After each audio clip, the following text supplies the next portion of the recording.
احنا بنتكلم على الستيجز وانواع البيزنسز بتاعت الشركات المناسب ليها فكره ان هي تدخل الجروث كديبارتمنت جوه الشركه. فهو ايه هي انواع البيزنسز؟ فهو كل انواع البيزنسز ينفع تدخل الجروث كديبارتمنت جوه الشركه، حتى لو الديبارتمنت دي عباره عن شخص، او حتى لو الديبارتمنت دي عباره عن فانكشن شخص جوه الشركه بيعملها. ليه؟ لان الجروث از مايند سيت، ما هواش حاجه جديده بنخترعها علشان ندخل فانكشن جديده جوه الشركه. لا، ده مايند سيت عباره عن اكسبيرمنتس واتريشنز. يعني اكسبيرمنتس واتريشنز تقريبا كل الناس بتعملها بس بشكل عفوي، ومش بتركز ان ده بنعمله علشان نعمل جروث.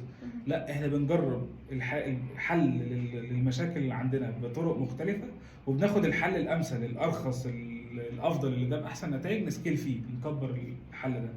فممكن يكون حد عنده سوبر ماركت ويعمل جروث بان هو حط الثلاجه بتاعت بيبسي بزاويه معينه، فبقى منظرها للشارع، فعملت له سيلز اكتر فبيسكيل فيها، فجاب ثلاجه ثانيه حطها جنبيها. يعني الجروث ماركتنج مش بس للستارت ابس، هو للتراديشنال بزنسز. احنا عرفنا الجروث من الستارت ابس. ليه؟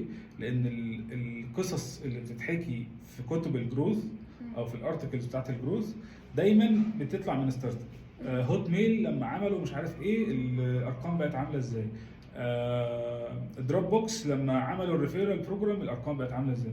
لكن مفيش حد بيجي يقول مثلا ان انا عملت تجربه جروث على تراديشنال بزنس والموضوع ماشي ازاي. لان دايما الموضوع بيبقى متاخد فكره ان السيلز هم اللي شالوا الشركه، الماركتنج هو اللي عمل كامبين شالت الشركه، لكن هو في الاخر اتس ا جروث اكتيفيتي.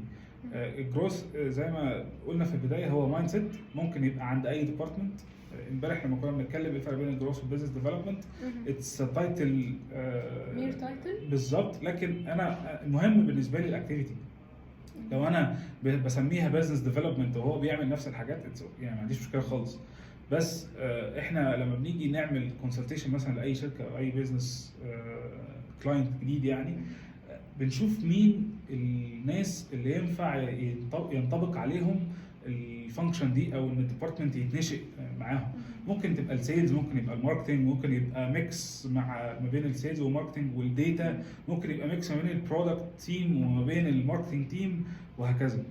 جروث ماركتنج ممكن يدخل مع الماركتنج ديبارتمنت في الكومباني، او مع السيلز، او ياخد الحته بتاعه البيزنس ديفلوبينج.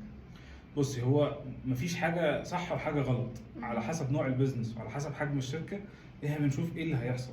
لان لما بنيجي نحط الاستراتيجي بتاعه الجروث هو ما بيبقاش هدفنا ان احنا مثلا نعلي بادجت الماركتنج فنجيب ارقام احسن، او ان احنا نجيب سيلز ايجنتس اكتر بكتير فننزل نغرق السوق اوف لاين سيلز ايجنت. لا، هو الموضوع بيبقى كور البيزنس ده ايه. هل البيزنس ده بتاع اوبريشنز؟ فهو احسن حاجه تتعمل كجروث اكتيفيتي هنا ان احنا نعمل اوبريشنال اكسلنس جوه الشركه، فده ينعكس على الكاستمر اكسبيرينس فيرجع يعمل اوردر تاني. فممكن يبقى الجروث اكتيفيتي اللي بتتعمل في حاجه مختلفه خالص عن الماركتنج.